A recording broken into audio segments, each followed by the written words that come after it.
ఏంటి అసలు మీరు గతంలో ఇచ్చిన మీరు కార్పొరేటర్ ఎన్నికల్లో ఇచ్చినటువంటి హామీలేంది?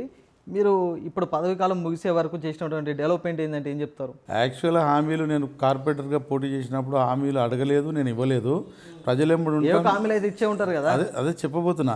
ప్రజలెంబడి ఉంటాను. మీరు ఏది చెప్తే అది చేతనైన కాడికి, నా పాజిబిలిటీ ఉన్న కాడికి, నా శాయశక్తులా చేస్తా అని చెప్పినా, ఎక్కడ ఎవ్వరు పిలిస్తే 24 గంటలు నా ఫోన్ ఆన్లో ఉంటుంది. ఎప్పుడు పిలిస్తే అప్పుడు పోతున్నాము, ఆ కార్యక్రమాలు చేస్తున్నాము. బీఆర్ఎస్ గవర్నమెంట్, టీఆర్ఎస్ గవర్నమెంట్ ఉన్నప్పుడు ఫండ్స్ విపరీతంగా మా ఎమ్మెల్యే గారు మొత్తం వాటర్ లైన్లకు 400 కోట్లు, డ్రైనేజే కానీ, రోడ్సే కానీ, లైటింగే కానీ, మౌలిక సదుపాయాలు, అట్లే సంక్షేమ పథకాలు అన్ని రైలు పట్టాలు లేక అన్ని సమానంగా నడిపించుకుంటూ ముందుకు తీసుకుపోయి అందరినీ సాటిస్ఫై చేసుకుంటూ పెన్షన్ విషయంలో కానీ మా కేసీఆర్ గారు, మా మాజీ సీఎం గారు కేసీఆర్ ప్రవేశపెట్టిన పథకాలు 465 పథకాలను, సంక్షేమ పథకాలను మేము సక్సీడ్గా కూకట్పల్లిలో మ్యాక్సిమం మేము సక్సెస్ చేయగలిగాం. ఏం సక్సెస్ చేసిర్రు? 100% మీ పరిపాలన కనీసం ఒక రేషన్ కార్డు అని ఇచ్చిర్రా? రేషన్ కార్డు ఇచ్చడం కాదు, రేషన్ ఇప్పించినాము, రేషన్ కార్డు ఇచ్చినాము. కొత్త రేషన్ కార్డు ఒకటని ఇచ్చిర్రా? కొత్త రేషన్ కార్డు అంటే ఫస్ట్ టర్మ్లో మొత్తం వచ్చినాయి రేషన్ కార్డులు. తర్వాత దానికి అవకతవకలు,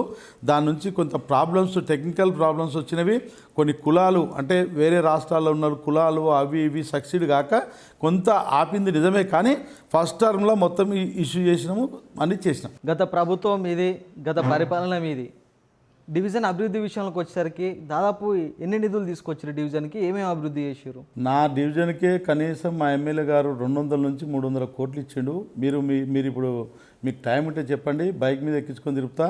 ఎక్కడ రోడ్లు పెండింగ్ లేవు, డ్రైనేజ్ పెండింగ్ లేవు, లైటింగ్ కానీ, ట్రాన్స్ఫార్మర్ కానీ, కరెంటు విషయంలో కానీ, వాటర్ విషయంలో కానీ ఎవ్వరు ఒక్క కంప్లైంట్ ఇస్తే నేను ఛాలెంజ్ చేస్తున్నా. ఒక కంప్లైంట్ ఉడక లేకుండా అందరికీ అన్ని రకాల ఆడపిల్లల ఇళ్ళకి పోయి అమ్మ నీళ్ళు వస్తున్నావా ఏందని అడిగి పాదయాత్రలు చేసి అన్నీ కరెక్ట్గా చేయడం జరిగింది.